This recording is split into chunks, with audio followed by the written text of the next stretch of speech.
Galaxy Pop. Bonjour à toutes, bonjour à tous, vous vous apprêtez à écouter Universal Monsters, une émission proposée originellement sur le podcast Pour une poignée de reviews qui n'existe plus depuis, et suite à de nombreuses demandes, nous avons décidé de les réuploader. Ces émissions ont été enregistrées au cours de l'année 2020, ce qui explique certaines références à des événements passés. Bonne écoute à toutes et à tous sur Galaxy Pop.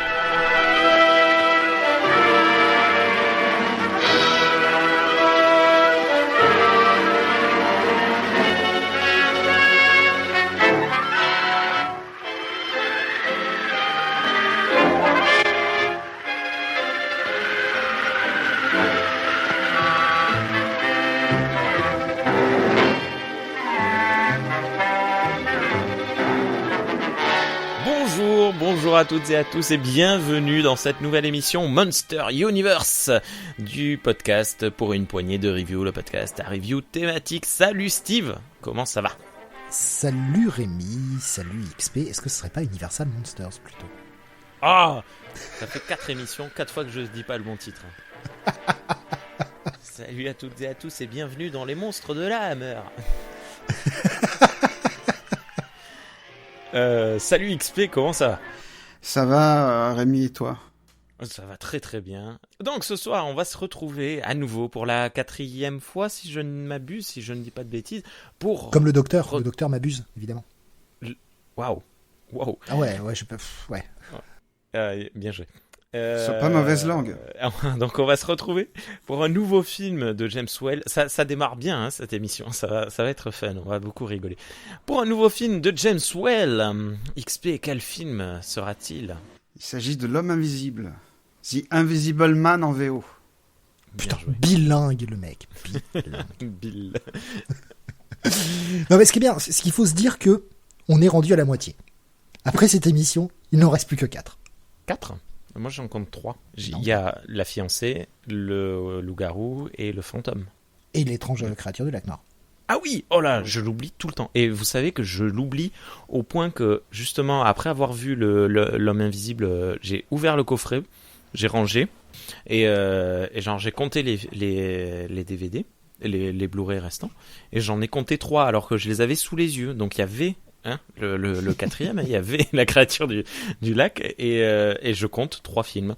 Je ferme et tout et je regarde la jaquette derrière et là je vois 8 vignettes et je me dis mais non je sais plus combien de vignettes et je vois la créature du lac noir et je me dis merde mais je suis con quoi. Elle y est. Est-ce que c'est un Blu-ray invisible? Oh. J'ai pas mieux, j'aurais pas mieux ça. Ouais. Non, mais écoute, c'est bien, ça nous permet J'ai tout donné sur le docteur m'abuse. De retourner sur le film de Jean James Labaleine, James Whale, qui nous fournit là un film assez surprenant. XP, est-ce que tu veux commencer un peu le contexte? Oui, au départ, L'Homme Invisible... paraît en feuilleton en Angleterre dans la revue Pearson Weekly en 1897 et c'est à cette même date que le roman est édité en librairie. Il s'agit du 2e roman de Wells. C'est le 2e roman d'une série scientifique qui vaut à Wells d'être considéré comme le père de la science-fiction moderne. Enfin, c'est oublié Mary Shelley, mais bon, c'était comme ça à l'époque. Et Wells n'est pas le premier à aborder le thème de l'invisibilité, mais par contre, c'est le tout premier à l'aborder du point de vue scientifique. Et comme Wells est un auteur plutôt engagé à gauche, puisqu'il est plutôt socialiste, pour lui, dans son roman, l'homme invisible est une métaphore un peu idéale de l'exclusion, c'est qui lui permet dans son roman d'aborder des thèmes un peu sociaux.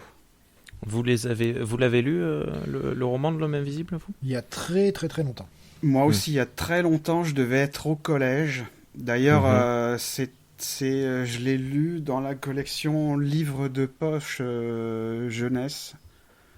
Donc c'est dire à quel point il est vraiment le roman est accessible vraiment à tout le monde. Ouais. Moi, je me souviens de l'avoir lu au collège également, et c'est le deuxième livre de ma vie que j'ai lu sans que l'on me demande de le lire à l'école. C'est-à-dire que j'avais lu plaisir, juste quoi. avant.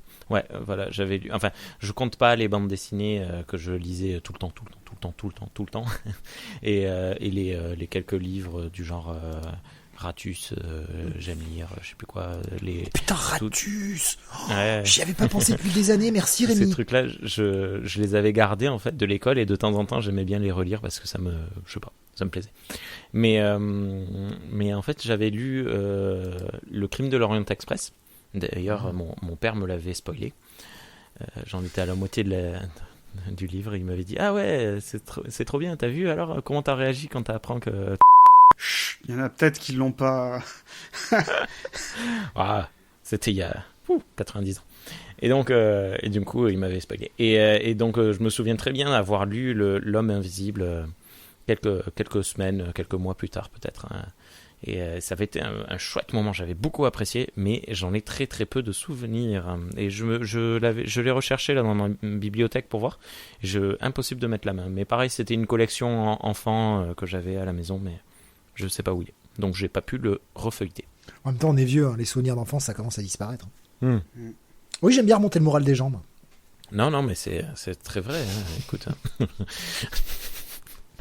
Ouais, puis c'est des adaptations en roman de la Universal qu'on a fait. C'est le seul qui est édité en littérature jeunesse. Dracula n'est pas édité en littérature jeunesse, ni Frankenstein. Non, ni la Ouais, momie. Dracula, c'est pas étonnant, le livre est chiant.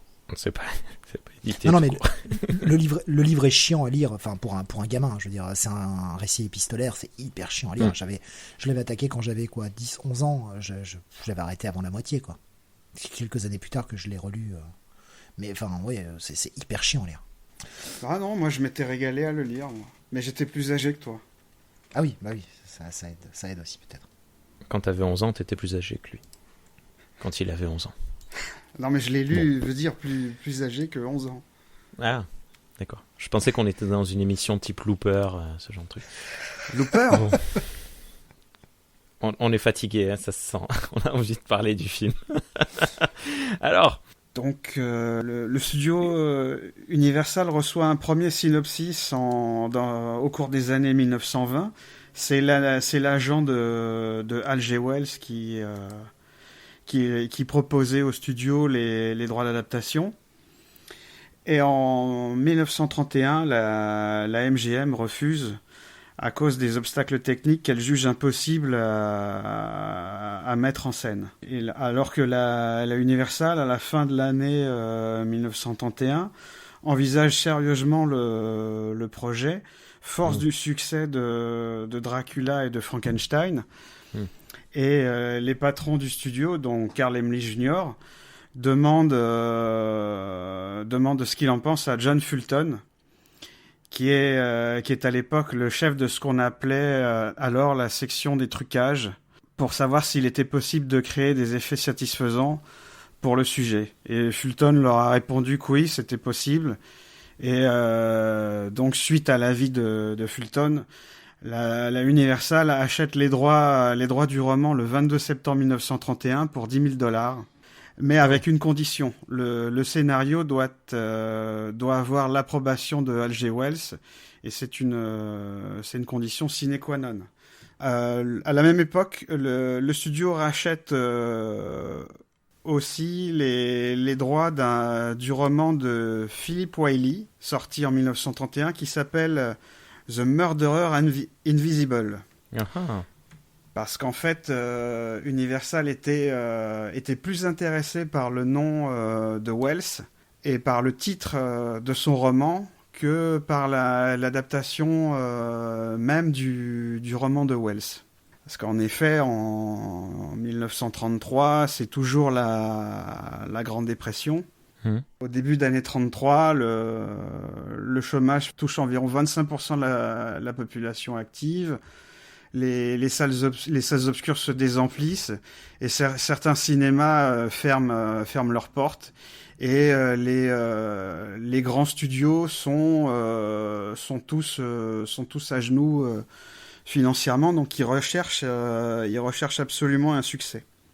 Ouais. On dirait pas comme ça, mais 1933, c'est aussi l'année de sortie de King Kong. Le chef-d'œuvre King Kong, mais qui lui est sorti en début d'année 33. Et c'est aussi l'année de sortie de La Momie. Oui, tout à fait, oui. C'est juste histoire de faire un petit placement de produit sur l'émission d'avant. Qui avait été un succès. Hein. Tout à fait. Après le succès de Frankenstein, la Universal donne carte blanche à James Whale. C'est-à-dire qu'il a... c'est lui qui choisit tout. Elle a la ferme intention de lui faire réaliser la suite de Frankenstein, vu le succès de Frankenstein et vu le contexte financier du studio. Seulement lui, ça ne l'intéresse pas. Donc en 1932, il choisit de tourner The Old Dark House, dont j'ai déjà parlé plusieurs fois dans les autres émissions, où là pour le coup il a vraiment carte blanche. Il choisit des comédiens de théâtre anglais qu'il connaît bien, il maîtrise parfaitement le son, enfin tous les domaines de la production. Et Universal est intéressé par adapter pour adapter L'Homme Invisible. Seulement voilà, pour écrire le scénario, ça s'avère plus compliqué qu'il n'y paraît, puisque comme je l'ai dit, la même année, Universal avait racheté les droits du roman de Wiley, The Murderer Invincible. Alors le roman de Wiley se déroule à New York et aussi dans le New Jersey. Il raconte l'histoire d'un chercheur qui, avant de disparaître lui-même, rend une pieuvre invisible dans l'aquarium de son laboratoire, et son invisibilité le rend mégalomane. Et il sème la pagaille dans New York, il fait sauter une gare, il commet d'autres coups et larcins, et il finit par être arrêté alors qu'il s'apprêtait à mettre une bactérie invisible du choléra indécelable au microscope dans les réserves d'eau de New York. Il est pas sympa. Et c'est l'héroïne qui lui fracasse le crâne avec une bouteille d'encre, ce qui lui permet d'apparaître et de se faire arrêter par la police. Et donc les premiers scénarios envisagés par les scénaristes de la Universal sont plutôt basés sur ce roman plutôt que sur le roman de L'Homme Invisible. Avant l'arrivée du scénariste du film, R.C. Sheriff, il y a eu 11 scripts et 11 scénaristes différents qui se sont cassés les dents sur le scénario de L'Homme Invisible.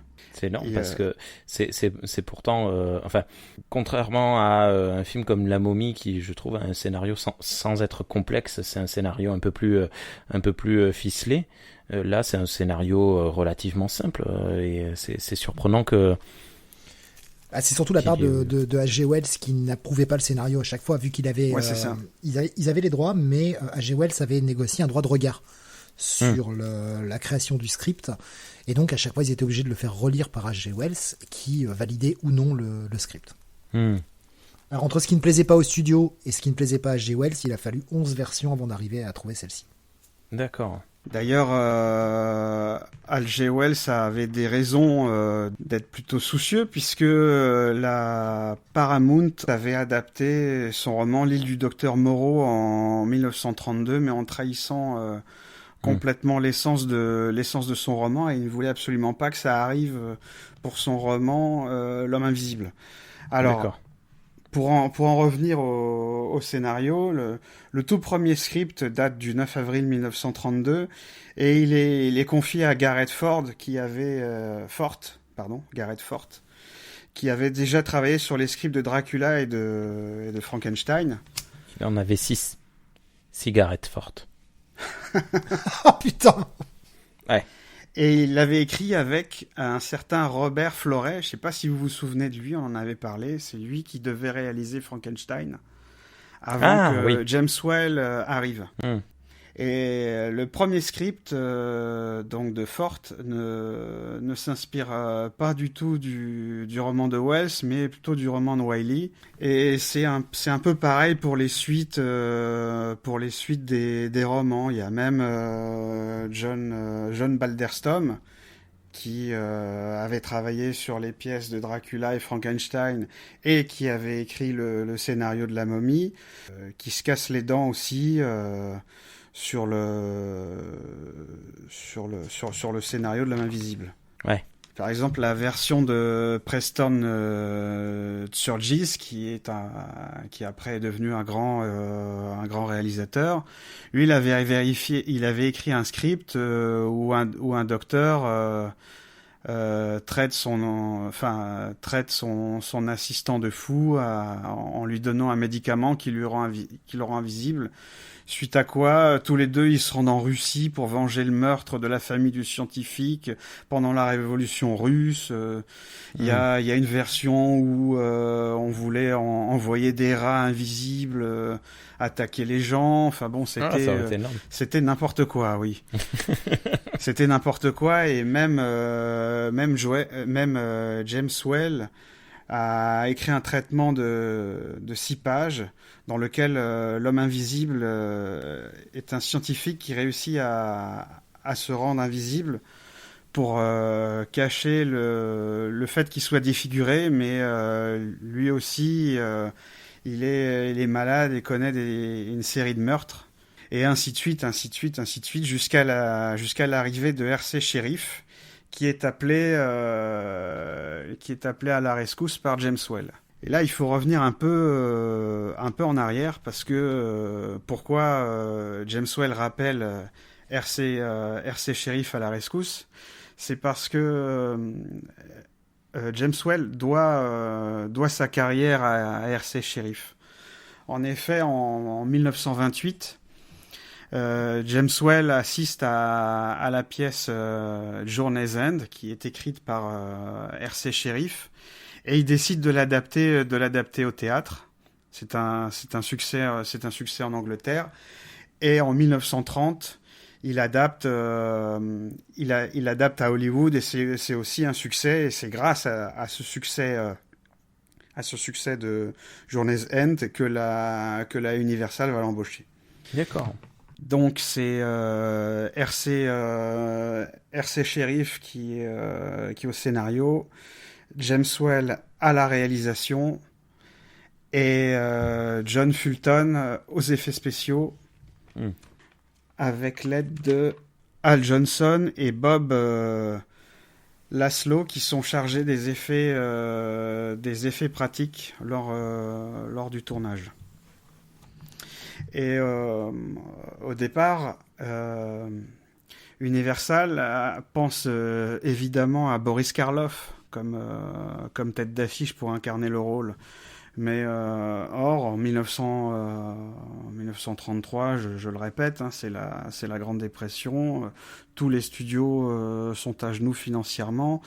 Et Boris Karloff devait avoir une augmentation de salaire. Fort de son succès, et la Universal refuse de la lui payer. C'est pour résumer dans les grandes lignes. Et donc il ne sera pas retenu. Et James Whale assiste à une audition pour un film où il voit comment il s'appelle, Claude Rains, qui rate complètement son audition, même tout le monde se moque de lui lors du casting, et James Whale se dit c'est lui que je veux. D'accord. Il connaissait déjà Claude Rains puisque c'est un Anglais comme lui, il a déjà vu jouer au théâtre, et Claude Rains a la spécificité de pouvoir un peu tout incarner. Donc Wells l'engage, mais seulement il ne lui dit pas que on ne le verra jamais à l'écran. Il l'apprend lors du tournage. Ce qui ne va pas du tout gêner Claude Rains. Ah bon, d'accord. Ça le dérange pas qu'on le voit pas du tout, quoi. Non, ça le dérangeait pas.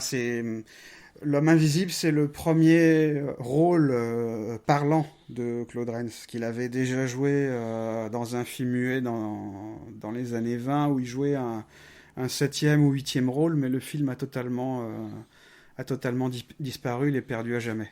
D'accord. Donc je vais raconter un peu l'histoire du film en quelques lignes. De toute façon, ça va être assez rapide parce que au final, on va voir que si concrètement à l'image il se passe des choses, dans les faits il n'y a pas vraiment beaucoup d'actions qui se déroulent. Donc le film s'ouvre sur un mec qui marche dans la neige, on voit qu'il a des bandelettes au visage mais on n'en sait pas plus, et on enchaîne dans un genre de taverne, une auberge dans laquelle il y a beaucoup de musique, beaucoup de gens, et on voit que déjà par rapport au précédents films qu'on a pu voir, que ce soit Frankenstein, La Momie ou Dracula, le ton est beaucoup plus léger que les films précédents. Did you hear about Mrs. Mason's little Willie? Sent him to school and found him buried 10 foot deep in a snowdrift. How did they get him out? Brought the fire engine round, put the hose pipe in, pumped it backwards and sucked him out. Il y a beaucoup de blagues, en deux plans, deux blagues, une blague directement où quelqu'un raconte une histoire, et une deuxième blague visuelle où il y a le mec qui fait du piano qui se retourne pour saluer. Là, le piano se remet à jouer sans qu'il soit prêt. C'était très très très très drôle. Mais de suite, ça casse l'image qu'on aurait pu avoir des monstres de la nuit Universal jusqu'à ce moment-là. Je sais pas si ça vous a fait ce feeling aussi. Et l'homme invisible rentre, et en fait, c'est peut-être pour ça qu'on avait autant de blagues, pour mettre un gros blanc, jeter un froid. I want a room and a fire. Alors je dis blanc parce que il est avec des bandelettes blanches, et un froid parce que ça se passe dans la neige. C'est très drôle. Et donc le type demande une chambre, etc. Il s'installe dans cette auberge. Pendant ce temps-là, on apprend on apprend son nom, Griffin, c'est ça. On apprend son nom via sa fiancée.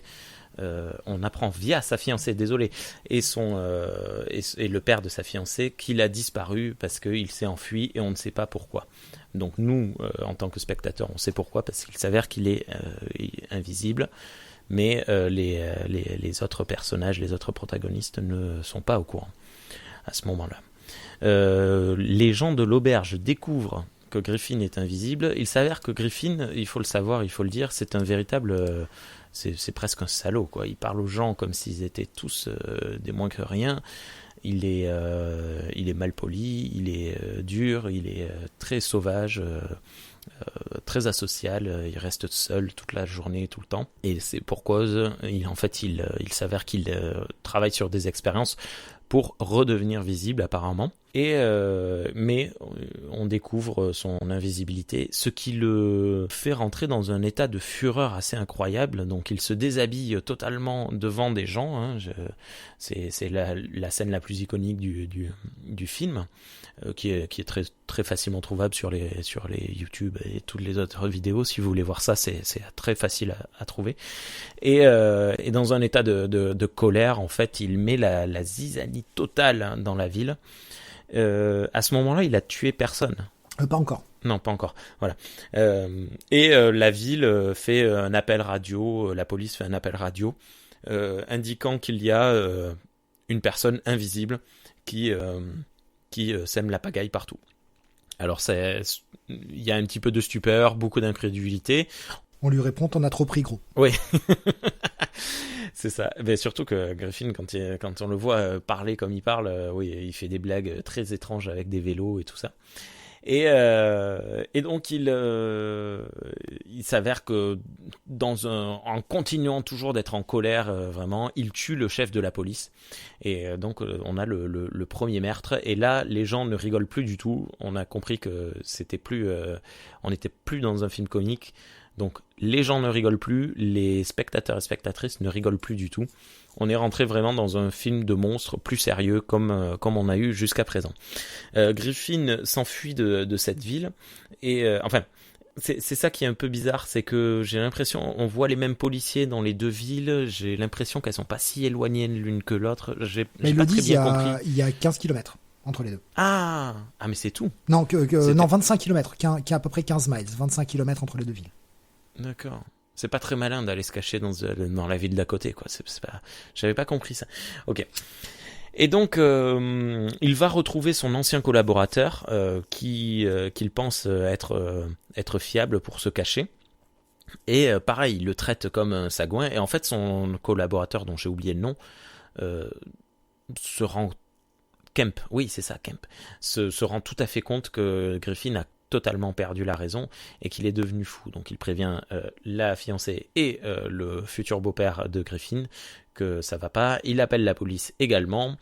Griffin retrouve sa fiancée, il échange quelques mots et là c'est elle qui se rend compte qu'il est devenu totalement fou parce que ce qu'il dit n'a plus aucun sens. Il parle de créer des armées, de vendre sa formule à des gouvernements pour dominer la terre, machin.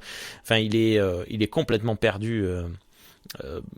Moralement et la police arrive, encercle la maison de Kemp pour capturer Griffin, ce qui ne fonctionne pas du tout. Et Griffin, avant de partir, s'adresse à Kemp en lui disant « Je reviendrai pour te tuer ». Il me semble que c'est à ce moment-là qu'il sème vraiment la terreur dans la ville, il tue des gens, il braque des banques, il fait vraiment beaucoup de larcins et de choses très bizarres, ce qui revient un peu avec ce que tu disais tout à l'heure XP à propos de j'ai oublié le titre, l'homme invisible qui... Murderer Invisible. Murderer Invisible. Voilà, ça rejoint un peu ça. Et alors, je ne me souviens plus comment il se fait capturer. Il revient pour tuer Kemp, mais Kemp a monté un plan en se déguisant... Ah, je me souviens plus ce qui se passe. Non, il tue Kemp en faisant aller sa voiture dans un ravin, et puis il retourne dans un village et il dort dans une grange, mais seulement il y a un habitant du village qui a vu quelque chose de bizarre. Et qui alerte la police. La police met le feu à la grange pour le faire sortir. Comme c'est la neige, la police voit des empreintes de pas dans la neige apparaître, donc il lui tire dessus, il s'effondre et puis il mourra quelques instants après dans son lit avec sa fiancée Flora à côté de lui. Et au moment de sa mort, le public verra enfin le visage de Griffin et à quoi ressemble Claude Rains. Ce qui n'a aucun sens. Pourquoi est-ce qu'il réapparaîtrait en mourant ? C'est pas un super pouvoir, c'est pareil dans le roman de Wells. C'était expliqué en fait que c'était par le fait que son organisme, en fait le truc est dans son organisme et comme son sang circule plus et que les organes fonctionnent plus, ça s'arrête. Voilà. D'accord. Oh, c'est magique. Hein. Ouais. Je me souviens plus. Je me souvenais dans le roman, je me souvenais juste de deux choses. La première, c'est qu'il rend un chat invisible qui devient fou instantanément. Et pour dormir, il était obligé de se mettre un drap sur les yeux parce que quand il ferme les yeux, il voit à travers. Donc, il n'arrivait pas à dormir. Bref, voilà. Donc, il y avait pas mal. Il y a pas mal de choses à se dire sur ce film quand même. Steve, tu nous expliquais avant l'émission que c'était un film que tu n'avais pas vraiment trop apprécié. En fait, comme tu l'as dit dès le départ du résumé, c'est le mélange des genres qui, pour moi, ne fonctionne absolument pas dans ce film. Mmh. Le fait qu'on ait mis de la comédie pour essayer de dédramatiser, parce que malgré tout, les meurtres que l'on voit à l'écran sont assez violents. Il étrangle des gens, il leur défonce le crâne à coups de tabouret. Ouais. Même si on voit pas de sang, je veux dire, les meurtres sont extrêmement frontaux, surtout pour l'époque. Mais en même temps, on a cette comédie à la limite du slapstick au tout début du film. Et pour moi, ça ne fonctionne pas. En fait, le mélange des deux genres ne fonctionne pas du tout. Je comprends qu'on veuille dédramatiser, mais en fait, soit c'est un peu trop comique, soit c'est un peu trop noir pour aller avec. Et je trouve que le mélange des deux je sais pas, il y a quelque chose qui fait que dans ce film, ça me sort du film. L'aubergiste là qui passe son temps à hurler, je j'ai quand même un peu envie qu'il serre les mains autour de son cou, quoi. J'ai envie qu'elle arrête de crier, quoi. Elle est insupportable. Mais elle est insupportable. Elle est écrite comme ça, pour être drôle, en fait. Mais je trouve ça chiant, perso. D'ailleurs, elle faisait beaucoup rire James Whale.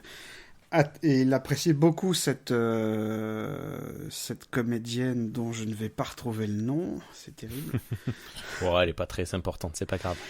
Quand même, parce que James Whale avait légué une partie de ses biens à sa mort à cette comédienne qui est décédée 2 ans après lui. D'accord. C'est un genre de mégère, comme on en a dans le théâtre de boulevard souvent, qui est très rigolote, mais c'est sûr que les hurlements encore sont une fois, difficilement supportables. Le personnage est écrit comme ça, donc c'est pas, je veux dire, c'est pas la faute de l'actrice ou du tout. Hein. Je veux dire, elle le joue très bien son rôle, et elle est énervante.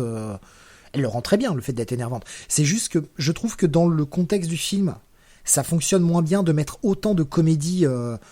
De comédie tarte à la crème, quoi. Franchement, tu me dis que c'est un Abbott et Costello, en tout cas la première partie du film, je te crois. Après, il manque juste la tarte à la crème pour faire le complet, quoi. Il y aurait une tarte invisible qui vole et qui va s'écraser dans la tête de quelqu'un. On est dans le contexte du film, on est vraiment dans l'ambiance. Après, ça a une justification scénaristique puisque c'est dit dans le film, et ça c'est une invention du scénariste. R.C. Sheriff, que en fait Griffin a pris de la comment ça s'appelle, méthadone. Non, pas de la méthadone, pardon. Non. De la mono, je sais plus quoi. Oui, enfin il a une hormone qui s'est injectée. Enfin voilà, c'est ça, la monocane, c'est une drogue dangereuse au contact de laquelle tout perd sa couleur et cette substance entraîne progressivement la folie. Ah oui, non, mais on comprend très bien pourquoi le mec est devenu fou. C'est pas le problème. Moi, je te parle vraiment ce qui me gêne dans le film, c'est son mélange de comédie et de horreur, en tout cas, horreur façon années 30, assez brutale, qui pour moi fait un film qui se cherche. Au final, j'ai l'impression d'un film qui se cherche et qui sait pas sur quel pied danser. J'ai le sentiment que j'ai à la vision du film, après c'est peut-être pas comme ça, mais à la vision du film, en tout cas, le sentiment que j'ai eu, c'est que James Whale avait pas forcément envie de faire un film d'horreur, quoi. Il avait envie de se lâcher en faisant un truc un peu plus rigolo. C'est tout à fait ça. Il n'avait pas envie de faire un film d'horreur. Mais ça m'étonne parce que l'humour s'arrête quand même très rapidement. C'est le premier meurtre. Alors le film fait 1h10. Le premier meurtre, il arrive à 20-25 minutes peut-être. Ouais, mais ça prend un bon tiers du film. C'est vrai, oui, c'est vrai que dit comme ça, c'est vrai que 1h10, ça c'est rien du tout. Et là, c'est le premier monstre pour lequel il est très difficile. En tout cas, pour moi, c'était pas possible d'avoir de l'empathie pour le monstre. Ah oui, mais c'est clairement, on n'a aucune envie d'avoir de l'empathie pour le monstre. Et d'ailleurs, on a de l'empathie pour personne, je trouve. Peut-être à peine Kemp. Mais non, parce que Kemp est montré comme un connard dès le départ. Il est jaloux. Ouais. Il est jaloux des expériences de Griffin. On sent que le mec, il a pas envie il a envie de faire une découverte avant que Griffin la fasse. Ils sont en compétition tous les deux. Ils sont tous les deux assistants du professeur. Je suis en train de retrouver le nom du grand professeur. J'ai oublié le docteur Cranley. Voilà. Ils sont tous les deux assistants du docteur Cranley. Ils ont envie d'être celui qui va avoir l'expérience, qui va satisfaire leur maître de stage, ou en tout cas leur professeur référent. Ils sont en compétition l'un l'autre. Et Kemp, il est certes la victime, puisque Griffin va lui faire du chantage, et va un peu le prendre en otage, mais le mec a quand même envie de dépasser, et c'est pas de la compétition saine, tu vois dans son regard, dans sa façon de jouer, en tout cas dans le début du film, que le mec déteste Griffin. Certes, parce qu'ils sont concurrents, mais il le déteste réellement. Et s'il pouvait lui piquer sa meuf en même temps, ce serait pas plus mal. Ils sont concurrents aussi parce qu'il est amoureux de Flora, de la fille de son maître, qui elle est amoureuse de Griffin. Qui lui est amoureux de lui-même. Si on regarde un petit peu de plus près le scénario de Griffin, on voit qu'il ressemble quand même pas mal à celui de Frankenstein, puisque on a un scientifique qui avait une fiancée qui part pour faire son expérience isolée. On a un scientifique qui était quelque part son maître qui n'est pas d'accord avec lui. On a aussi un rival du scientifique qui est aussi amoureux de la fiancée. Il y a un peu les mêmes bases que dans Frankenstein, même si c'est pas présenté avec forcément les mêmes intrigues, mais il y a à peu près les mêmes ingrédients disposés différemment. C'est vrai. J'avais pas vu ça comme ça. Après, non, je t'en prie, je t'en prie. Non, j'allais juste chercher les points divergents, en fait. J'allais dire, il y a des points divergents, mais on s'en fout. Vas-y. Après, ce qui vraiment fonctionne dans le film, et XP en a déjà parlé, ce sont les effets spéciaux qui sont les putains d'effets spéciaux. Et même encore aujourd'hui, putain, ça fonctionne. Voilà. Oui. Alors, je crois qu'on a tous les trois la même version Blu-ray d'une qualité absolument incroyable. Irréprochable. C'est vraiment superbe. Il y a deux trucs qu'on voit, mais parce que on est sur une qualité Blu-ray, c'est le vélo, on voit les câbles et le rail qui roule tout seul. C'est assez visible, mais je pense que à l'époque ça devait pas se voir. Et à un moment, l'homme invisible Griffin est filmé d'un petit peu trop près, et on voit enfin. On voit tout le temps plus ou moins la forme de son corps quand il est invisible, mais il y a un moment où on voyait bien la mâchoire. Mais c'est parce que vraiment on est sur une qualité Blu-ray. Mais pour l'époque, ça devait être, ils devaient se demander les gens, mais comment c'est possible ? C'est fou, c'est génial. Ouais, et on voit aussi, en faisant bien attention aussi, on peut apercevoir les fils avec les objets, les objets qui se déplacent tout seuls aussi. Ouais. Et notamment une assiette qui va droit sur le portrait de la photo de la patronne qui est accrochée au mur. Ça, moi, ça m'a fait hurler de rire. Alors moi, je suis très bon public pour ça, mais c'est complètement bête. Mais pourquoi est-ce que dans ton auberge, il y a des portraits de toi-même dans les chambres des clients ? On sait pas. Mais... Est-ce que c'est eux-mêmes ou est-ce que ce serait pas leurs ancêtres, tu vois, qui leur ressemblent beaucoup ? C'est pas forcément... Oh punaise, j'espère pas. Enfin, bon, bref. Non, c'est juste que moi, ça m'a fait beaucoup rire. Ah non, il y avait quelque chose que j'avais noté. Mais ça rejoint... Alors, c'est pas un effet spécial, mais il me semble, vous allez me dire si j'ai tort, des 4 films qu'on a vus jusqu'à présent, c'est le seul film qui s'ouvre sur un générique déroulant. Est-ce que vous l'aviez remarqué ? Oui, c'est vrai, effectivement. J'avais pas remarqué, mais maintenant que tu le dis, ouais, c'est le premier film qui s'ouvre sur un générique comme ça, ouais. Ouais, avec justement en fond, on voit l'image en transparence, très très très floutée, mais on voit l'image en transparence. Ouais, alors que Frankenstein et Dracula, c'était juste des écritures blanches sur c'était un carton, oui. Des cartons, voilà. Tout à fait. La momie, il y avait une idée de la caméra qui tournait autour d'une pyramide qui affichait les trucs, donc déjà ça c'était assez novateur, on en a peut-être pas parlé, je crois. Et là, moi j'ai trouvé, ça m'a sauté aux yeux, je me suis dit tiens, c'est la première fois qu'on voit ça, c'est cool. C'était assez chouette. Mais c'est vrai que l'atout principal de ce film, de toute façon, il est dans tout ce qui va être visuel, quoi. Il est assez bien, follement réussi. Et ce qu'il faut rajouter aussi, c'est que la musique au début du film, c'est pas le Lac des Cygnes. Hein, oui, ça changeait. C'est une musique. Il était putain de temps. C'est une composition originale d'un compositeur qui s'appelle Heinz Rommeld, et la musique n'est là que pour le début du film, et elle ne reviendra que lors des 7 dernières minutes du film.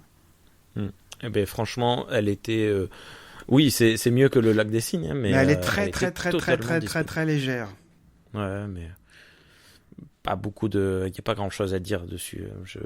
Il y a un truc intéressant. Si, il y a un truc à dire, c'était pas le Lac des Cygnes. Et franchement, c'est hyper plaisant d'avoir un film qui s'ouvre pas sur le Lac des Cygnes. Vraiment. Et c'est encore une fois l'occasion pour James Whale de faire des expériences sur le son, puisque lors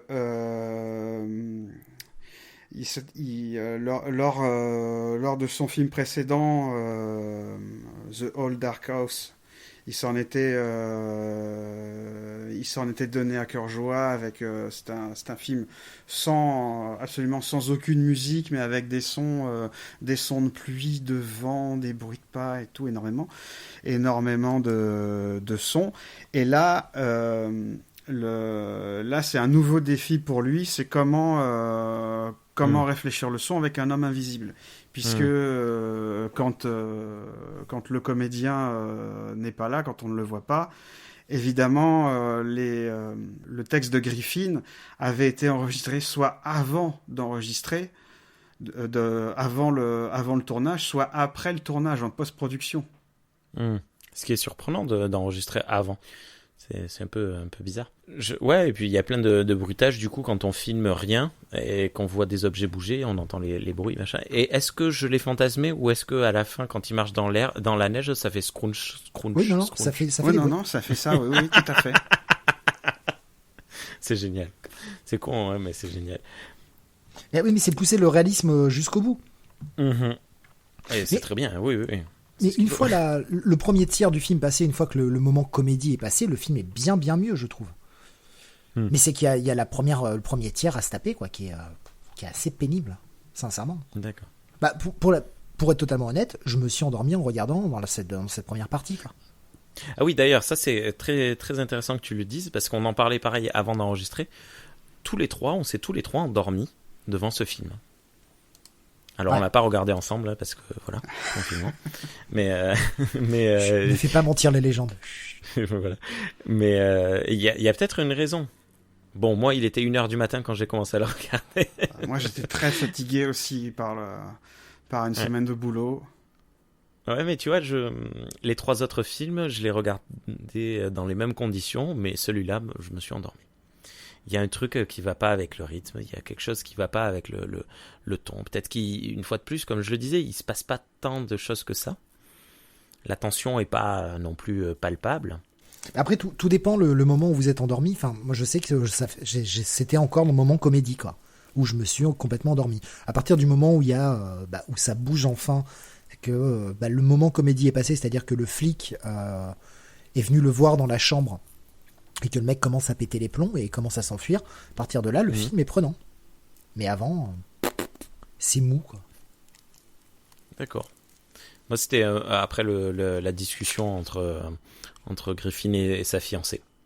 Quand il fait la pose, la superbe pose, quand il est tourné vers le soleil, le poing serré, très, très communiste dans l'idée. C'était très rigolo et je me suis endormi là. Enfin, je pars là, parce que après, c'est le lendemain que j'ai revu la suite. Bref. Il y a un truc quand même que j'aime bien dans la construction de cette histoire, c'est que on ne nous montre pas Griffin qui devient invisible. Pourquoi est-ce qu'il devient invisible? Non.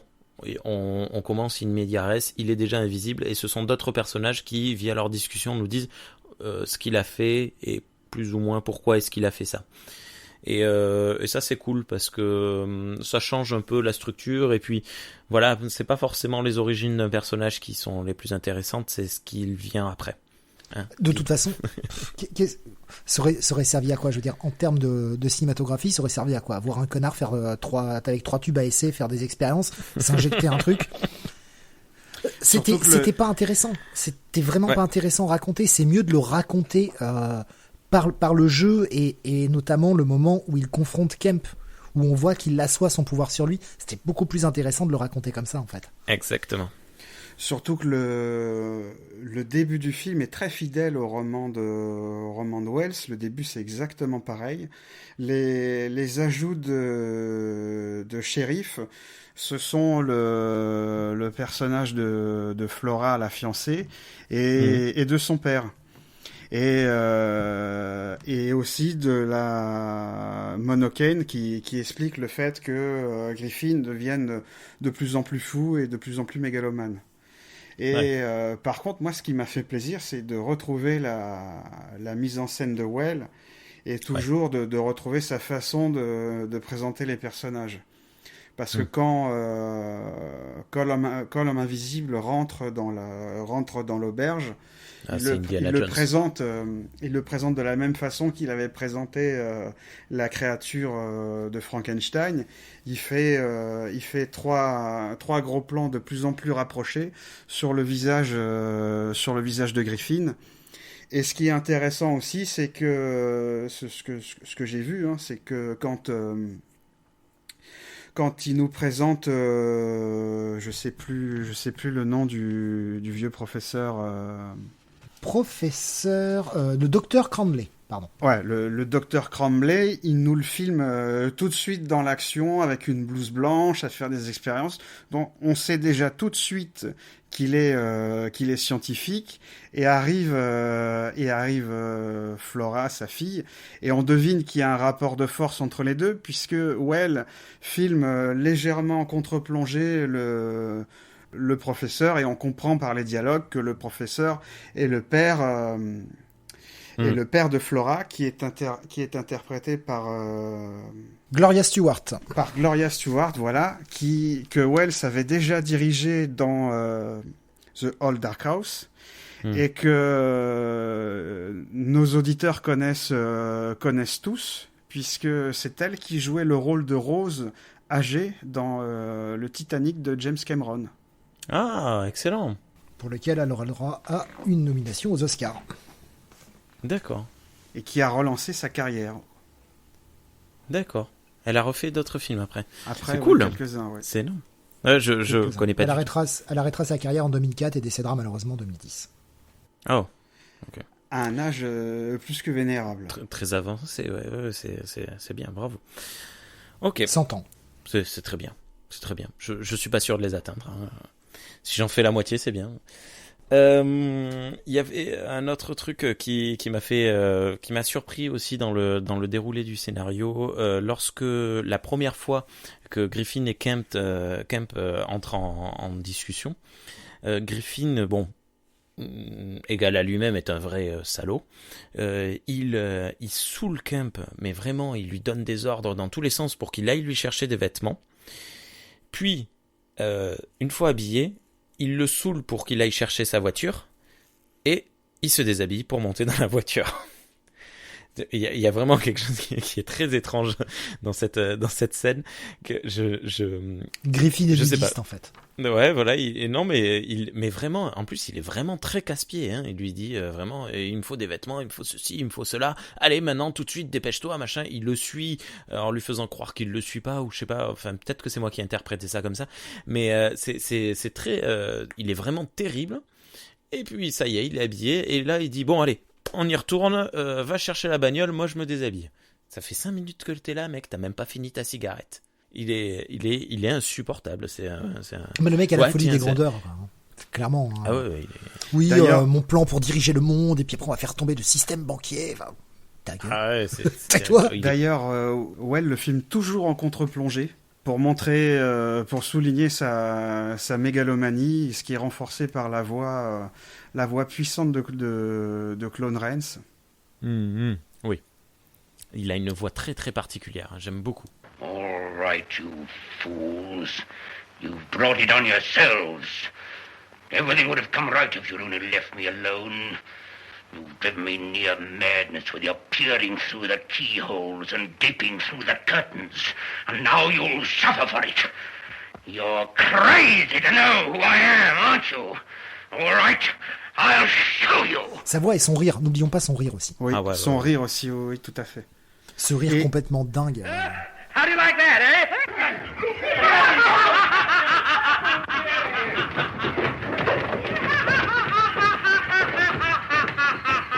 Et alors que c'était pas gagné au début pour Claude Rains, mais peut-être Steve que tu connais un peu l'histoire de Claude Rains. Oui, c'est un monsieur dont les parents l'ont appelé Claude.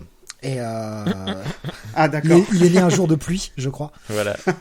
C'est grâce au Rainsmaker et puis la reine Claude aussi. Non, c'était un mec qui faisait surtout du théâtre et qui était arrivé à Broadway quelques années auparavant. Ouais.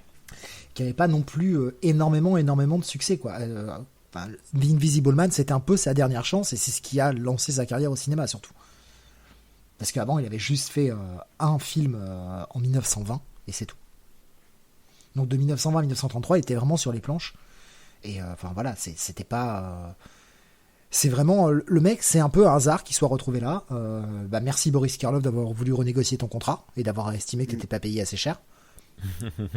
Puis pour pas être vu aussi au film. Mais et puis après, d'un côté, vous voyez, je trouve que c'était bien de changer d'acteur pour ce rôle-là, parce que Karloff a une stature, une carrure. Je préfère un homme invisible, finot, vicelard. Il a un nez très aquilin, très droit. Là, il est vraiment. Tu sens la fourberie dans son jeu, dans son physique.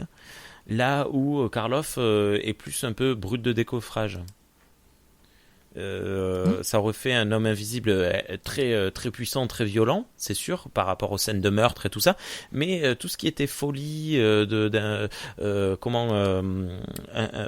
on rentre, quand on les pénètre quelque part sans se faire voir. Mais d'ailleurs, avant d'avoir Claude Rains, James Whale voulait avoir Colin Clive qui jouait le rôle du docteur Frankenstein, qui avait lui aussi une voix puissante, qui avait le charisme vocal pour l'incarner, mais seulement Clive a préféré retourner en Angleterre. Ouais. Et ce qui est fascinant avec Claude Rains, c'est que évidemment, j'ai dit, il était dans une famille pauvre, et il s'est enfui très tôt de chez lui, et puis à 10 ans, il a assisté à une représentation théâtrale, et il s'est dit, je veux faire du théâtre, c'est ce que je veux faire. Mais seulement au début de sa carrière, Claude Rains avait un défaut d'élocution, c'est-à-dire qu'il bégayait et il ne prononçait pas les R. D'accord. Quand il parlait. Donc il a fait beaucoup de cours d'élocution, et après il a fini par donner des cours des cours de théâtre lui-même. Ce qu'il faut savoir sur Claude Rains, c'est qu'il a été mobilisé pendant la Première Guerre mondiale, et il a été victime de gaz pendant la guerre. Et c'est à cause de ces gaz qu'il a cette voix si particulière, si rocailleuse. Et pendant la guerre aussi, il avait son œil droit, et il ne voyait quasiment rien. Ça s'est quasiment pas su de toute sa carrière. Ça a été révélé au moment de sa mort, il me semble. D'accord. C'est ça qui est fou, c'est que un comédien qui est aussi célèbre par sa voix, au départ, avait vraiment des défauts d'élocution, et même quand il était à l'hôpital militaire, on lui avait dit qu'il ne reparlerait jamais. C'est incroyable, c'est énorme. Et ce qui est encore plus énorme, c'est que son premier rôle parlant au cinéma, c'est un rôle quasiment que vocal. Oui, pour le coup. Mais à la base, il avait passé le casting pour un film de 1932 qui s'appelle Bill of Divorcement, pour lequel il a pas réussi le casting, en fait, il s'est fait tège. Et c'est grâce à ce casting-là, où James Whale avait entendu sa voix, que il a pu avoir ce rôle-là, quoi. Oui. Mais effectivement, oui, c'est un mec qui revient d'assez loin, finalement. Tout à fait, ouais, Mais tous, ce qui est fou, tous, c'est vraiment le hasard, les rencontres, le destin, et c'est des histoires incroyables. Hein. Et on aura l'occasion de reparler de Rains, de toute façon, dans Le Fantôme de l'Opéra, puisque c'est lui qui tient le rôle titre. Le mec a quand même eu une vie un peu dissolue. 6 femmes, quand même. Waouh. En même temps. Non, sur toute sa vie. Dont Mary Hemingway, donc avec laquelle il s'est marié en 1920 et avec laquelle il a divorcé en 1920. Ah, oui. Pas mal. Mais oui, écoute, pourquoi pas. Pas mal. Oui, non, mais c'est voilà, c'est ça, c'est les acteurs. D'aucuns vivent des aventures. Il est une aventure. Voilà. C'est beau. Ouais. C'est OSS 117. Hein.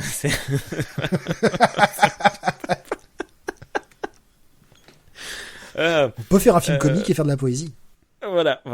Tiens, en parlant de poésie, enfin c'est pas vraiment de la poésie, il y a, j'ai repéré un autre truc lors de la reprise de la musique. Alors, lors de l'annonce de attention, attention, il y a un homme invisible tueur de gens dans la ville, on voit la ville qui commence un peu à paniquer. Et en fait, le programme audio qui annonce cela interrompt une musique. Donc on voit notamment une salle de bal où des gens dansaient, machin, et le programme audio démarre. Et lorsque le programme audio s'arrête, la musique reprend. Et là, ça dure vraiment 2 secondes à tout casser. On voit les mêmes personnes qui étaient en train de danser jusqu'à présent s'affairer, courir, on en entend s'énerver, ramasser des bâtons, voir des trucs. Et là, la musique qui reprend par-dessus ce truc qui n'est plus du tout synchronisé, qui n'est plus du tout beau, c'est très chouette parce que c'est de la... Ça y est, j'ai perdu le nom de cet effet de style musical. C'est de la musique ironique. Et je suis assez surpris de voir ça. Bon, on est dans les années 30, je pense que ça avait déjà été utilisé à plusieurs reprises, probablement dans des drames, mais ça m'a surpris et j'ai trouvé ça assez cool d'entendre ça quelques secondes. A reward of £1,000 will be given to any person whose information leads to his capture. The police appeal to the public to keep calm and to admit uniformed search parties to all property. C'est un effet auquel j'ai pas vraiment prêté attention en fait. Moi non plus. Il est comme je dis, hein, c'est vraiment très rapide. On revoit la salle de bal où tout le monde est affairé à courir et il dit thank you for your attention. Et là, bref. C'est tout. Tu fais très bien la musique. Ouais. Tiens, si vous voulez, j'enchaîne avec un truc très drôle. Lorsque l'homme invisible attrape un policier et à un moment il s'enfuit donc de la maison de Kemp et il se bagarre contre des policiers, il en attrape un par les jambes qui fait tourner. Et Steve, tu as pensé comme moi à Cesaro qui fait tourner. C'est ça. Un catcheur dont c'est une des gimmicks, une des prises, d'attraper ses pauvres adversaires par les jambes et de les faire tourner, ça s'arrête jamais. Moi, ce que j'adore, c'est vraiment, tu sais, la réaction des policiers. Ils sont tous là à faire un cordon. Ce qui est très malin pour attraper un homme invisible. Je veux dire, les mecs font un cordon pour pas le laisser passer. Ouais. Sauf que t'as ce plan où tu vois, où t'as un mec qui décolle et il m'a attrapé par les pieds. Voilà. Qu'est-ce qu'ils font, ces cons? Ils gardent le cordon et ils font oh là là, au secours, au lieu de resserrer le cordon autour du mec. Mais moi, tu vois, même l'idée du cordon, je trouve qu'elle est pas très bonne. L'idée du filet, on les voit à un moment marcher avec un filet, c'était un peu plus intelligent, je trouve. Parce que l'idée du cordon, il se met en boule, il attend que 2 types lui passent au-dessus avec les bras, c'est bon. D'ailleurs, Well désamorce ça d'une manière très, très drôle, puisque la police s'attend à ce que l'homme invisible arrive par le toit, et donc les policiers se mettent contre le mur de la maison, et ils se disent comme il y a de la neige, comme ils ont balancé de la neige sur le toit, ils se disent que quand la neige va leur tomber dessus, ça sera lui. Sauf que il filme un chat qui arrive sur le toit de la maison et qui fait tomber de la neige sur la tête d'un policier et qui est persuadé que c'est lui. Ça m'a fait beaucoup rire. Et d'ailleurs, le pauvre chat se mange une jetée d'encre et on voit vraiment que le chat a vraiment été goudronné, quoi. La PETA à l'époque il y avait pas. Ah ouais, non. C'est incroyable. Non, c'était pas la PETA puisque c'était la NRA qui sponsorisait les films. Toujours cet écran, l'image d'ouverture. Alors, je sais pas, peut-être que vous aviez une réponse parce qu'on se demandait si c'était la même NRA que celle d'aujourd'hui. Je crois que c'est une autre, ça a une autre signification, mais là, j'ai pas cherché. Il faudra vraiment qu'on cherche pour la prochaine émission parce que ça fait 4 fois qu'on se pose la question et c'est assez drôle. C'est vrai qu'on a un retour de l'humour où les policiers sont moqués de temps en temps. J'avais oublié cette partie qui revient sur l'humour à la fin. Voilà, c'est dans la tradition de Charlot, hein, c'est Charlot qui se moque qui se moque des policiers, c'est un peu pareil. Et moi, il y a une scène que j'ai beaucoup aimée, une idée de Well, comment filmer le son, comment filmer la radio. Et je trouve qu'il a eu une idée formidable, c'est-à-dire que tu parlais de la salle de bal tout à l'heure, Rémi, où tu disais que l'émission de radio est coupée. Et en fait, le son est diffusé dans une enceinte qui en forme de cône, comme à l'ancienne. Et Wal rapproche la caméra du cône et l'image rentre carrément dans le cône, dans le haut-parleur. Et après, on se retrouve chez les gens qui écoutent la radio, un couple de personnes âgées qui écoutent la radio au casque, une classe d'enfants qui écoute la radio. Et une fois que l'émission est terminée, on a la caméra qui fait un travelling arrière et qui sort de l'enceinte pour signifier que l'émission est terminée. Je trouve cette idée vraiment géniale. Je l'avais pas vu. Excellent. Ouais, tu vois, on est tellement habitué à voir ce genre de choses maintenant, aujourd'hui, que en fait, c'est très très moderne. Mais c'est vrai que c'est vraiment cool. Et ce qui m'a fait plaisir aussi, c'est de retrouver la gestion de la géographie de Wells. C'est-à-dire la caméra qui est pas statique, mais qui se déplace allègrement dans les pièces, de droite à gauche, qui accompagne les comédiens, qui va en avant, qui recule, qui va à droite, à gauche. Ça change de la façon de filmer de Karl Freund, de la momie qui était plus statique. Ouais. C'est vrai que c'était très intéressant. C'est quand même plus calme que ce qu'il avait fait avec Frankenstein. Oui. Mais c'est vrai qu'on retrouve quand même ces petites gimmicks. Hein.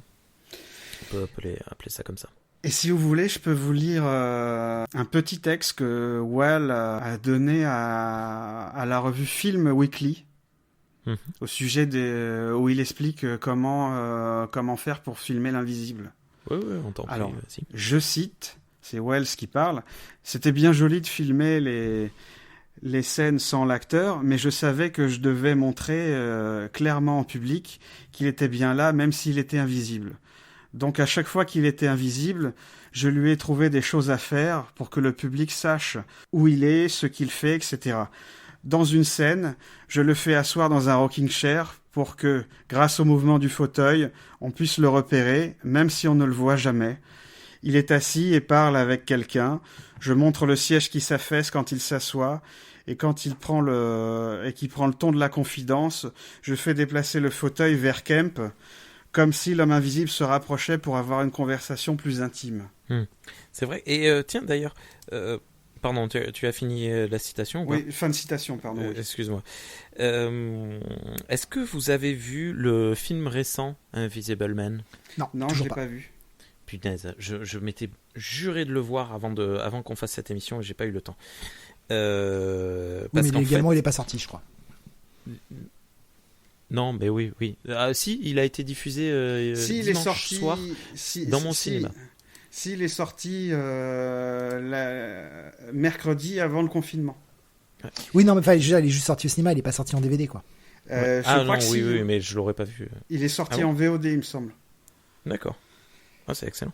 Et bref, il était diffusé dans le cinéma dimanche soir chez moi et j'aurais pu le voir, peut-être pas au cinéma, mais je voulais le voir pour cette émission parce que justement, apparemment, là, on est sur une autre vision de l'homme invisible où justement, il apparaît apparemment très très rarement dans le film et on ne sait jamais. Et justement, ça joue sur l'inverse de ce qu'a fait James Whale dans ce film, c'est-à-dire qu'on ne sait jamais où est-ce qu'il est, on ne sait jamais s'il est là ou s'il n'est pas là. Ce qui, pour le coup, est intéressant parce que c'est l'inverse et je trouve ça cool. C'est surtout que c'est pas un homme invisible comme dans ce film-là, quoi. Non. Il y a clairement pas les mêmes intentions. Non, mais il y a un twist par rapport à l'invisibilité. Je vais pas vous le révéler si vous ne le savez pas, mais il y a un twist par rapport à l'invisibilité. D'accord. Qui rend les choses encore plus paranoïaques. Ce qui est très bien, c'est une très bonne chose. De toute façon, j'en ai entendu que du bien de ce film-là. Ouais. Il avait l'air J'en ai entendu pourri beaucoup de et bien. tout le en tout monde cas. en dit du bien. C'est génial. Hein. Et tant mieux, tant mieux. Ouais. Ah oui, il vaut mieux ça dans ce sens. Hein. Mais je comptais en parler un petit peu après quand on allait aborder la suite de L'Homme Invisible. Mais tu parlais de XP, de la façon dont il a filmé. On s'est pas vraiment arrêté sur la façon dont les effets spéciaux ont été faits. Oui. Je pense que c'est peut-être le moment qu'on en parle sur comment ils ont filmé pour faire Un Homme Invisible. Parce que c'est pas... Non, il n'était pas vraiment invisible. Ah mince. Est-ce que spoil. tu veux expliquer, Steve ? Ça aurait été embêtant pour le reste de la carrière de Claude En gros, Rains. c'est très simple. Ils l'ont filmé. Alors, il était recouvert d'un tissu noir, habillé par-dessus. C'est-à-dire que sur tous les éléments de sa peau était recouverte d'un tissu noir, et il était filmé sur un fond de velours noir. Et en fait, ils ont ensuite retourné les scènes sans lui, et simplement par le jeu de la surimpression des deux pellicules, ils ont pu montrer cet homme invisible. Tout à fait. Et tu sais pourquoi le velours noir ? Parce que j'imagine que c'était plus courant que le velours blanc. Parce que, le velours noir n'accroche pas la lumière, donc il n'y avait pas de risque d'avoir de reflets. Ils n'avaient pas encore découvert les fonds verts. Normal, ils tournent en noir et blanc. Et Le monde était noir et blanc. Et Fulton, qui a réalisé ces effets spéciaux, a dit que la scène la plus compliquée pour lui à filmer, c'est la scène où on voit de dos Griffin qui se regarde dans le miroir en train d'enlever ses bandages et de devenir invisible. On le voit devenir invisible de dos et aussi dans le miroir. Et en fait, pour filmer cette scène, ils l'ont filmé en 4 fois. C'est génial. Ils ont filmé une première fois l'acteur de dos avec du velours noir à la place de la vitre. Ensuite, ils ont filmé le décor, le décor qu'on voit dans la vitre sans le comédien. Et ensuite, ils ont filmé le comédien qui était recouvert de velours noir et qui enlevait ses bandages tout seul. Mais ce qui est très important, c'est que jamais le comédien devait mettre ses mains devant son visage. D'accord. Parce que sinon, comme il est en velours noir, ses mains sont en velours noir, et comme il n'avait pas fini d'enlever ses bandages, bah la caméra aurait fait disparaître son visage. C'est comme si tu mettais un cache. D'ailleurs, à 2-3 reprises, quand il est juste en vêtements mais pas la tête, à plusieurs reprises, quand il se tourne ou des choses comme ça, son col disparaît. Le col de son peignoir ou ce genre de choses disparaît. C'est vrai que ça arrive à plusieurs reprises. Et là, je vais vous citer ce que disait Fulton disait dans une interview que tout devait être parfaitement coordonné pour que le point de vue, la perspective et l'action se correspondent. Il dit même que certains négatifs ont dû être retouchés et qu'il a fallu régler l'action en s'assurant que les mains de l'acteur ne passent pas entre lui et la caméra, ni entre le reflet et la caméra. C'était le plan le plus difficile à tourner. Et c'était pas toujours ce qu'il faut savoir, c'était pas toujours Claude Rains qui était dans les vêtements de velours noir, mais c'était souvent une doublure qui tournait à l'aveugle, puisque même ses yeux étaient cachés, et pour respirer il y avait un système de tuyaux comme un scaphandrier, et les tuyaux étaient cachés le long de la jambe du pantalon. Et ce qui est dingue, c'est que Fulton raconte qu'à cause de la chaleur des éclairages, la doublure s'est évanouie lors d'une scène. Et là, je cite encore Fulton, même si ces scènes étaient tournées sans le son, c'était difficile, sinon impossible, de diriger l'acteur. Le masque étouffait les bruits extérieurs et le grondement émis par les tuyaux d'air couvrait tous les sons qui filtraient à travers le rembourrage. D'accord. Si je prenais un grand porte-voix et que je criais à tue-tête, il entendait tout juste un murmure. Nous avons donc dû répéter et répéter pour faire de nombreuses prises. En général, au bout de la 20e prise, on se sentait tout juste prêt à réussir le plan. Oh, putain, le gâchis de bobine. Il fallait aussi que l'acteur bouge de façon naturelle, mais sans laisser voir l'extrémité de ses manches ouvertes, ce qui aurait gâché évidemment l'illusion.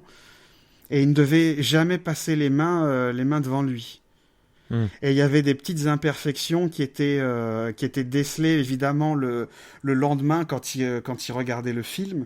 Et pour remédier à ces petits problèmes, il y a des techniciens qui retouchaient soigneusement la bobine image par image, avec une brosse et de la teinture opaque. Et selon Fulton, il y a 64 000 images qui ont été retouchées de cette manière. C'est dingue. C'est vraiment une révolution technique, ce film.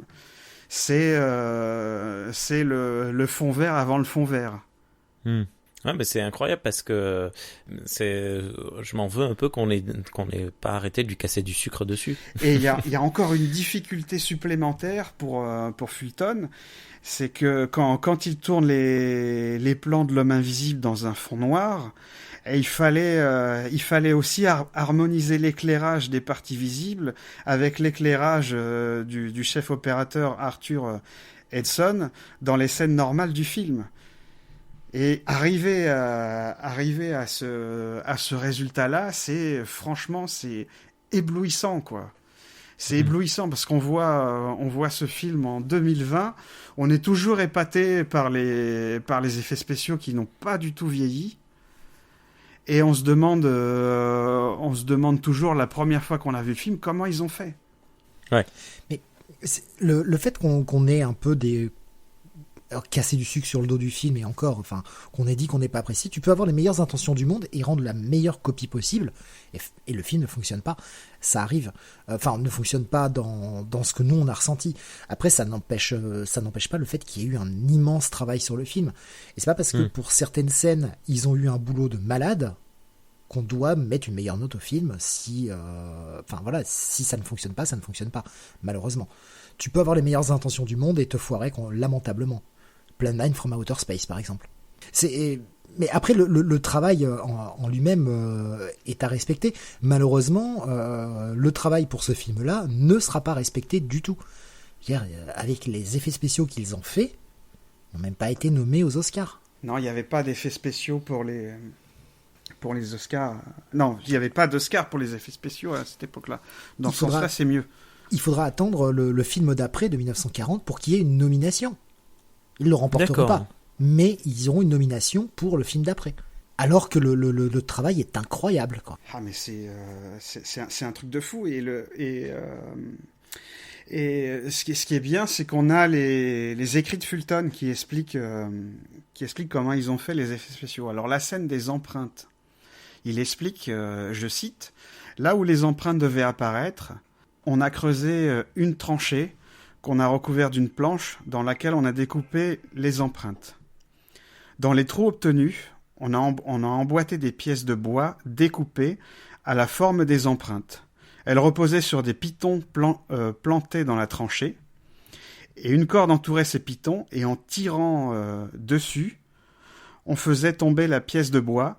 La neige tombait alors dans les trous, et on obtenait alors des empreintes parfaites. » Et également, c'est fou la façon dont ils ont filmé la mort de Griffin et la façon dont il réapparaît aussi.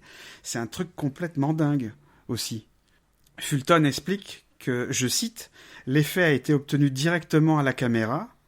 L'oreiller avec tous les détails était fait de plâtre et les couvertures et les draps étaient faits en papier mâché. Un long fondu progressif dévoilait le squelette. C'était un vrai squelette.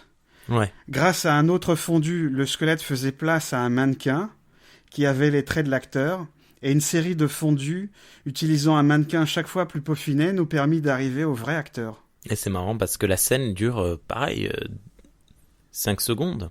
Mais c'est vrai qu'on voit bien le découpage de chaque étape. On voit vraiment le squelette apparaître dans un premier temps. Enfin, c'est très très beau, quoi. Et c'est surtout le seul plan où on verra le visage de Claude Rains. Tout à fait, oui. Qui avait l'air très jeune. Hein. Tu as dit son âge au début, il me semble, mais je me suis dit, il a maximum 28 ans, ce type. Il est né en 1889. Le film a été tourné en 33. Donc, Non, j'ai pas dit son âge. Il avait une quarantaine. Bon, c'est pas grave. Il avait une quarantaine d'années à ce moment-là. Et au niveau du marketing, la Universal a insisté sur l'aspect novateur du film plutôt que sur l'aspect épouvante. C'est ce qu'on a vu. C'est le film, entre guillemets, peut-être le moins horrifique qu'on ait vu pour l'instant. Et pourtant, enfin, je suis moyennement d'accord sur cette affirmation-là, en fait, parce qu'on a quand Ouais. même des putains de meurtres à l'écran, quoi. Ouais. Oui, mais Oui, mais on a ça fait beaucoup plus d'humour thriller. aussi. Et aussi, le studio tenait aussi à s'attacher à un public féminin, puisque dans l'accroche du film sur l'affiche, il était inscrit « Il était invisible, mais elle l'aimait ». Et à sa sortie alors, il faut aller peu aux femmes à l'époque. Hein. En Pour aller voir un film, 1933, L'Homme Invisible est un succès artistique et financier, et c'est le seul film créditeur qui rend créditeur la Universal pour la première fois en 2 ans. Et pour répondre à ta question sur Claude Rains, il avait 44 ans au moment du tournage du film. Waouh. Il est né en Il est super bien, 1889. le cahier.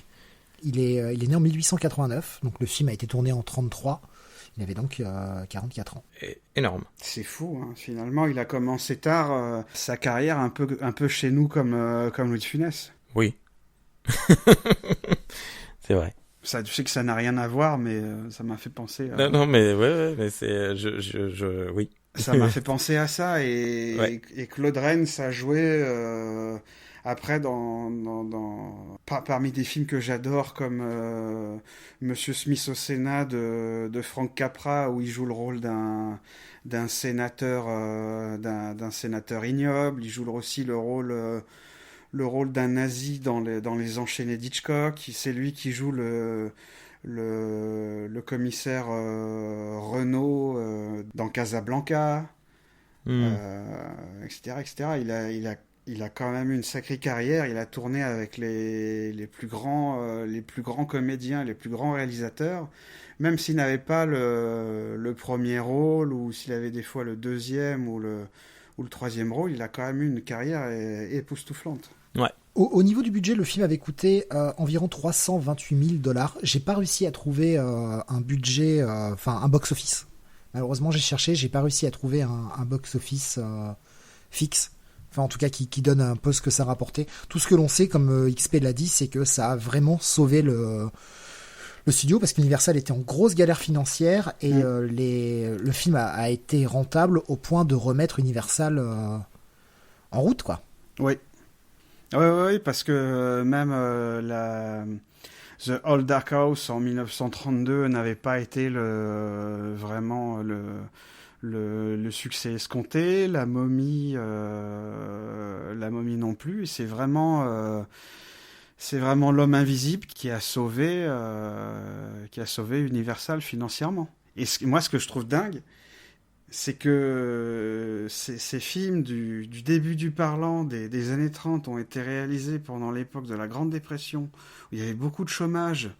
Je ne sais pas si vous avez en tête King Kong, qui est sorti en début d'année 33.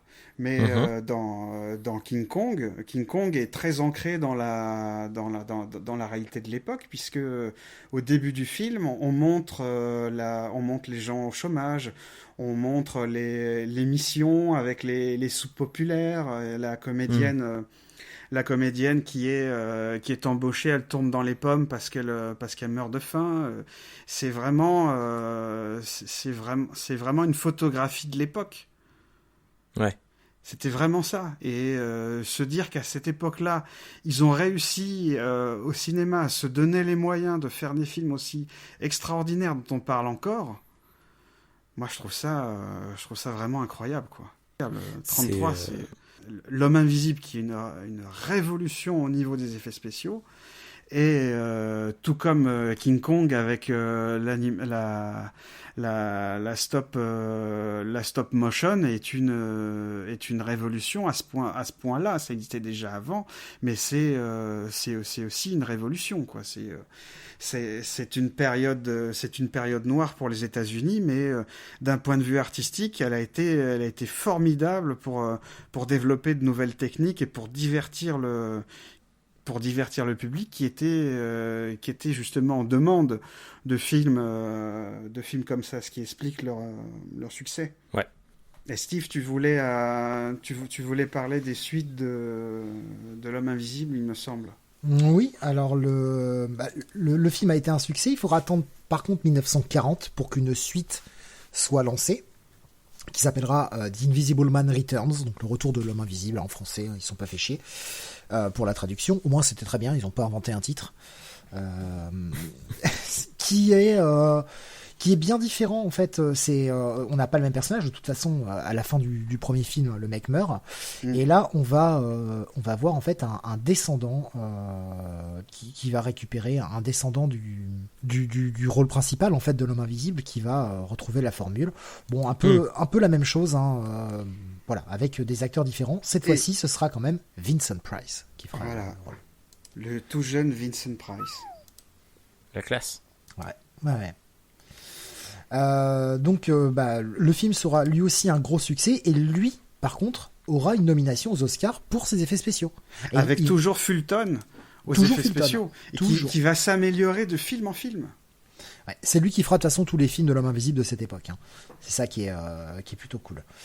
Donc le film aura un bon budget, puisqu'il aura un budget un peu moins important que l'homme invisible. Il aura $243 000 de budget. Là, par contre, j'ai le box-office. Il en a rapporté 815 000, donc un film bien rentable. Donc ça, c'est la bonne suite. On aura ensuite, en 1940, une deuxième suite qui s'appelle La Femme Invisible, qui est certes toujours très bon dans ses effets spéciaux, mais qui est beaucoup plus oubliable en termes de... Oui, qui est plus sous le signe de la comédie. Hein. Ouais. C'est une femme qui trouve le côté, la formule, et qui devient invisible, et qui va... on a notamment cette scène que tout le monde a vue, où on la voit faire un défilé de mode en étant invisible, et faire paniquer tout le monde. Voilà, la scène emblématique. On aura ensuite en 1942 une suite extrêmement intéressante dans son propos. On est en 1942, c'est la guerre. Et on a The Invisible Agent, donc l'agent invisible, hein, pareil, encore une fois, traduction très fidèle, où un homme va s'engager dans l'armée pour aller combattre les nazis avec cette formule. Alors c'est plus ou moins le petit... Alors ça dépend des trucs. Soit c'est le petit-fils, soit c'est l'oncle.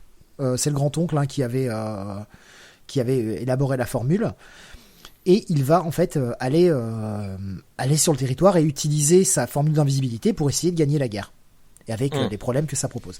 Et espionner les nazis.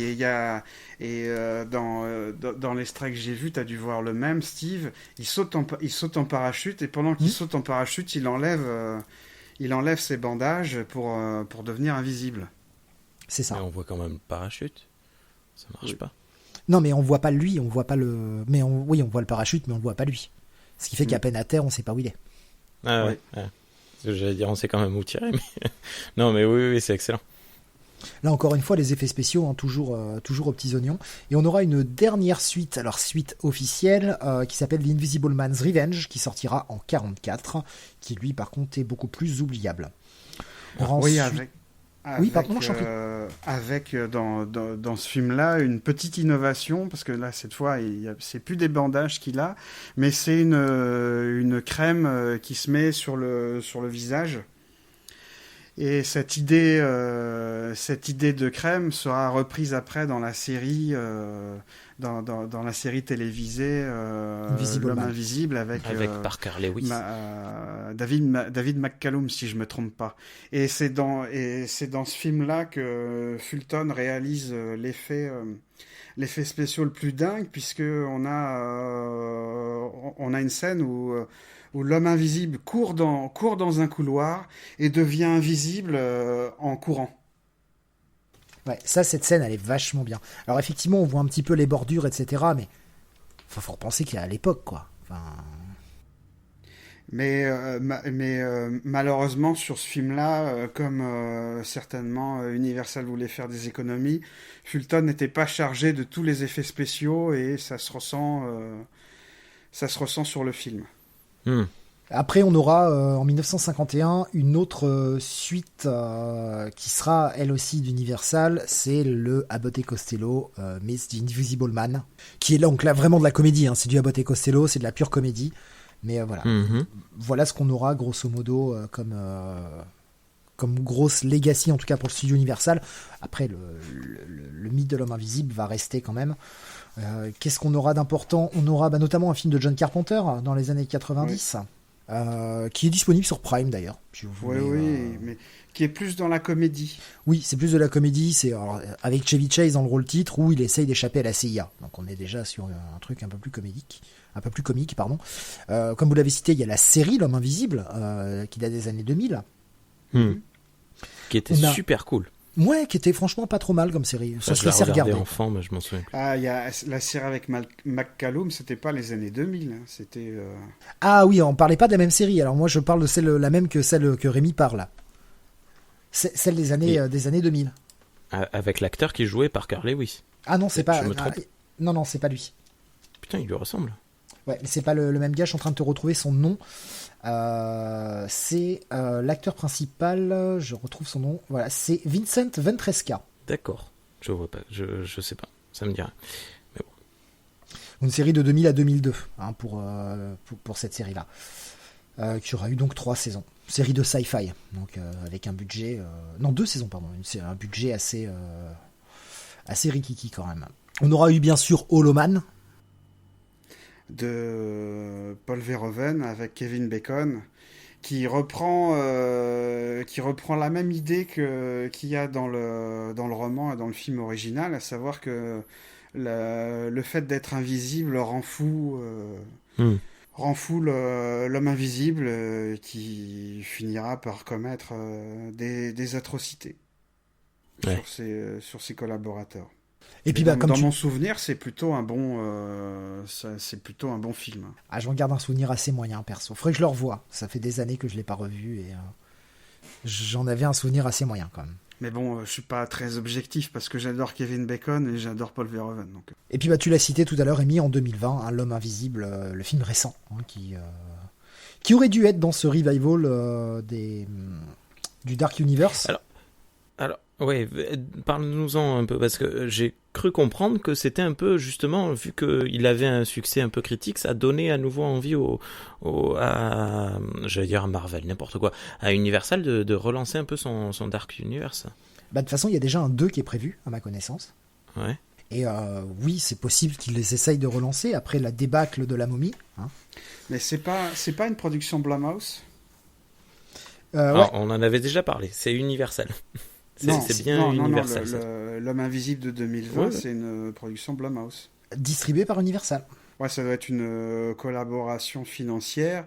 Et si vous voulez en savoir plus sur L'Homme Invisible de 2020, on vous invite à écouter le podcast Ciné Blabla de James Effet, où ils ont reçu Charlotte et Sophie du podcast Les Pieds dans la Gueule, où ils ont parlé du film et ils ont analysé le film.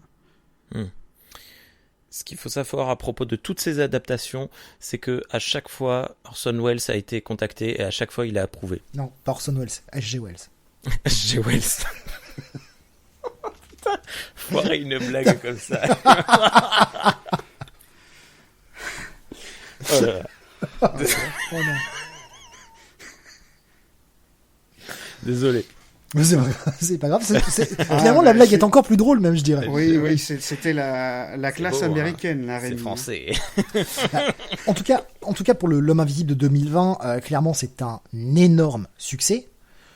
Pour rester poli, parce que un budget estimé à environ 7 millions de dollars et pour le moment des recettes internationales qui avoisinent les 130 millions. Alors que le film est sorti une semaine avant le confinement. et il est ressorti, là, ça fait une semaine. Donc, en 2 semaines d'exploitation officielle, plus, comme vous l'aviez dit, il était disponible en VOD apparemment, mais c'est juste incroyable, en fait, le film cartonne. Non, mais tant mieux. Et si ça peut pousser à relancer le Dark Universe en se séparant de Kurtzman et en faisant quelque chose de propre, et en se séparant de Tom Cruise et en faisant quelque chose de propre, moi je suis pas contre. Hein. Ouais. Bien. Allez, on va terminer, mais j'ai un dernier petit tacle au film à faire. Je trouve que l'acteur qui joue le professeur, donc le père de la fiancée de Griffins, est un très mauvais acteur. Il récite sans donner la moindre émotion dans ce qu'il dit. Ses yeux regardent dans le vague en permanence. Je trouve que l'acteur... Pour faire l'avocat du diable, c'est un scientifique. Qu'il soit détaché, c'est pas si illogique. Ouais, ok. Je sais pas. Kemp aussi, hein, c'est un scientifique. Ouais, mais il est opportuniste. Ouais. Non, mais je vois ce que tu veux dire. Ok, peut-être.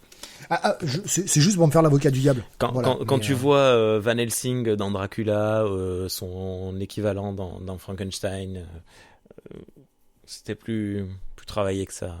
Je sais pas. Ils étaient détachés. Je me souviens, surtout Van Helsing, il était assez détaché, mais il était quand même présent, quoi.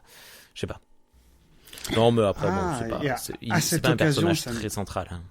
Ça me fait penser que dans ce film-là, on voit aussi Dwight Frye aussi dans le film.